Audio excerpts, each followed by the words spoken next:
Hello दोस्तों, कैसे हो आप सब लोग। मैं हूँ आपका अपना राज डाबला और मेरे यूट्यूब चैनल दादा फतेहबादिया में आप सबका स्वागत है। दोस्तों, आज मैं आपको लेके आया हूँ जो हमारा चिकन वाश टोल प्लाज़ा है। यहाँ पर कुछ हमारे बुज़ुर्ग बैठे हैं जो किसान भाई हैं, हमारे कुछ युवा साथी भी बैठे हैं। उनसे पूछते हैं कि आखिर अब तक इतनी देर क्यों लगा रही है सरकार के इस बिल को खारिज नहीं कर रही है, इस बिल को कैंसिल नहीं कर रही है, किस तरह से अपना रोष प्रकट कर रहे हैं। इस समय हमारे साथ एक युवा किसान भाई हैं जिनके विचार लेंगे। राम राम भाई साहब। जय राम जी की। भाई जी, क्या दिक्कत आ रही है बिल में?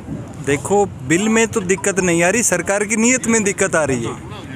सरकार की नीयत में दिक्कत है। बिल फायदेमंद है, किसानों को फायदा है। देखो, सरकार ने माना कि संशोधन कर देंगे, इसका मतलब गलत है। गलती थी तभी तो संशोधन की बात आई ना।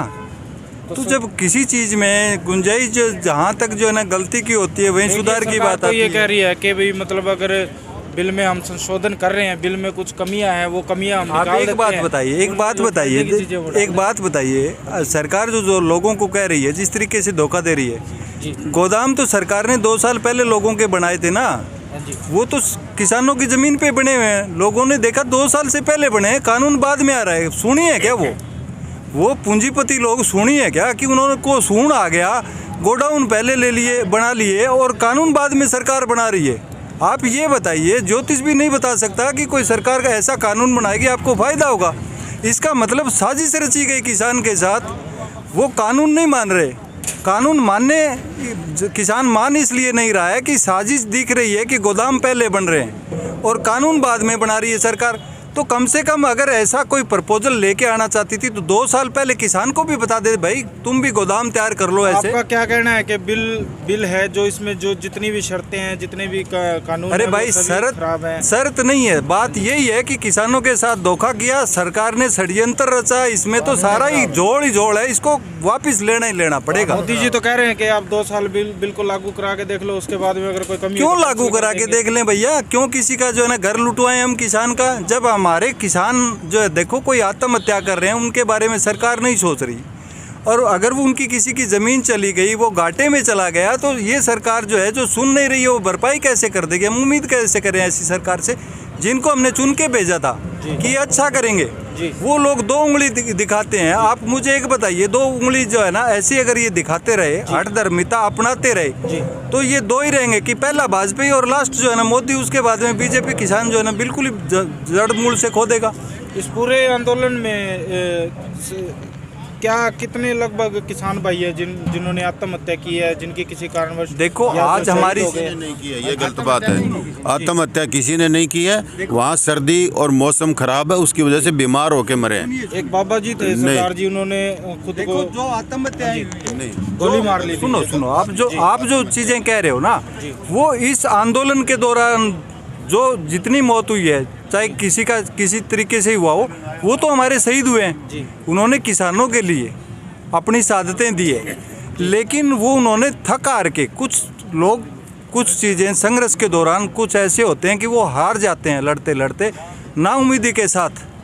ठीक है, उनके पास कोई विकल्प नहीं बचता। लेकिन मैं ये कह रहा हूँ कि हमारी शहादतें आज समथिंग जो है ना 250 के करीब हो चुकी है और उनको सरकार नहीं देख रही। पश्चिमी बंगाल के अंदर बीजेपी के लिए गुंडागर्दी करने वाले जो उपद्रवी मरे थे, उन पे तो कानूनी धाराएं लगनी थी, मुकदमे दर्ज होने चाहिए थे। वो उपद्रवी थे और उनके प्रधानमंत्री ने जब शपथ ली थी तो 6000 कुर्सियों में 54 कुर्सियाँ उन कातिल लोगों की थी। आज जो हमारी शहादतें हो रही है, किसानों की शहादतें हो रही है, मोदी जी शर्म कर रहा है कि उन किसानों के बारे में जिन्होंने उनको चुन के प्राइम मिनिस्टर बनाया। तो ऐसा मूर्ख और ढीठ, ऐसा धृतराष्ट्र दुनिया में, हिंदुस्तान में ये दूसरा पैदा हुआ। Thank you.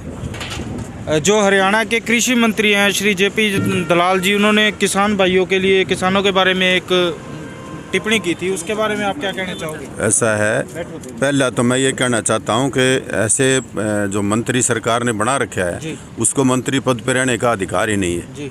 वो भी तो किसान का बेटा है, उसके माँ बाप ने भी जो न खेती की है, सारा काम किया है। नज़र में तो बिल वो बता रहे हैं कि सही है। मैं एक बात कहना चाहता हूँ, चलो सारी बात मान लेते हैं, वो सारा ठीक कहते हैं। मैं एक बात कहना चाहता हूँ इस चैनल के माध्यम से मैं ये कहता हूँ कि जो एमएसपी लागू करे सरकार, जी सर। उसमें सजा का प्रावधान डाले। अगर एमएसपी से कम कोई एजेंसी अनाज किसान का खरीदती है, उसको 10 साल की सजा करे। मान लेंगे हम इस कानून को, अमली जामा तभी पहनाया जाए। कहना है कि एमएसपी पे कानून बने। बिल्कुल एमएसपी पे कानून बने और एमएसपी जारी रहनी चाहिए। एमएसपी से कम एक दाना भी किसान का नहीं खरीदा जाना चाहिए, नंबर 1। नंबर 2, मैं ये कहना चाहता हूँ, एमएसपी लागू कौन करता है? केंद्र सरकार करती है। केंद्र सरकार करती है। हरियाणा और पंजाब के अंदर तो एमएसपी से अनाज खरीदा जाता है, और बाकी पूरे इंडिया के अंदर किसी भी राज्य में चले जाओ, दक्षिण भारत में चले जाओ, मतलब उत्तर में चले जाओ, कहीं भी चले जाओ, कहीं भी जो ना एमएसपी पे अनाज नहीं खरीदा जाता। क्यों नहीं खरीदा जाता? सरकार सरकार सुनिश्चित करे कि पूरे हिंदुस्तान के अंदर एमएसपी लागू होनी चाहिए, तभी बेनिफिट होगा किसान को। प्रधानमंत्री कहता है किसानों की आय दुगनी होगी, कैसे होगी? बाजरा राजस्थान का तो 1300 रुपये किलो, 1300 रुपये क्विंटल बिक रहा है, और हरियाणा का 2200 रुपये क्विंटल बिक रहा है। तो ये एमएसपी कहाँ लागू हुई? कहाँ किसानों का जो ना फायदा हुआ किसानों को? बताइए मुझे ये। मैं पूछना चाहता हूँ प्रधानमंत्री जी से कि वो बताएं 1300 रुपये में और 2200 रुपये में 1100 रुपये का जो ना अंतर है, क्यों है ये?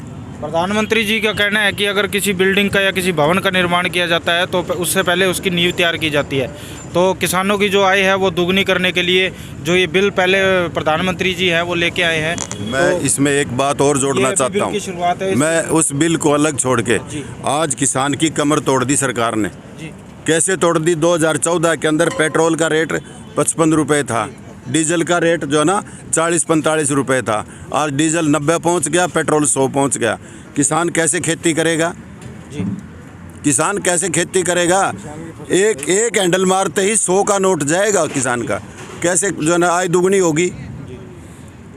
268 टन सोना इस सरकार ने गिरवी रखा है दूसरे देशों के अंदर। किसी को पता है? आरटीआई से लोगों ने मांगा तब पता लगा है। ये सरकार तो बेच रही है सारा कुछ। बड़ी बड़ी सरकारी कंपनियां हैं, उनको जो ना विदेशी लोगों के हाथों में बेच रही है। जब भी जो विदेश में जाता है कहता है हम फलाने देश से सौदा करके आए हैं, वहाँ की कंपनियां आएगी इस देश के अंदर जो है ना अपना उद्योग लगाएगी। अरे देश के अंदर, इस देश के अंदर क्या कमी है उद्योगपतियों की? थैंक यू जी। पंजाब और हरियाणा का भाईचारा कैसे इस आंदोलन के दौरान बढ़ा है? आपस के में भाईचारा इतना बड़ा है कि जो ये आंदोलन हुआ है, किसान आंदोलन है, इसमें आपस में बहुत ज़्यादा सहमति बनी है। ये तीनों काले कानून के विरुद्ध पंजाब और हरियाणा दोनों स्टेट एक हो गए हैं इसमें। जो ये अपना क्या कहते हैं, जब ये भाईचारा बढ़ा है तो SYL का मुद्दा भी है। ऐसा है साथियों, आप ये पूछ रहे हो ना भाईचारा। भाईचारा जब बाढ़ आती है ना, सांप बिच्छू जो एक दूसरे के, सांप और नेवला एक दूसरे के कट्टर दुश्मन होते हैं। सरकार ने पंजाब और हरियाणा को कट्टर दुश्मन बनाया था कि एक तरफ तो पानी मांग रहे हैं किसान, दूसरी तरफ उनको ये आपस में लड़ाई लड़वाते रहे जयचंद की भूमिका निभा करके। और जब बाढ़ आती है ना तो सांप बिच्छू नेवला सब एक दूसरे के मित्र बन के एक जगह खड़े होते हैं बचने के लिए। आज इस आंदोलन की वजह से तमाम किसान, तमाम प्रदेशों का किसान एक हो चुका है, और सरकार को दिखा देगा किसान कि जो ना सरकारी चीज़ें कैसे बेची जाती हैं, किसानों से कैसे धोखा किया जाता है, जनता को कैसे झूठ बोल के बरगलाया जाता है। ये सब प्रधानमंत्री जी को और इस पार्टी को दिखा देंगे और ये देख लेगी। और ये भी तो जो ना हमारी टिकैत साहब ने ये कहा है कि हम बंगाल में भी जाएंगे।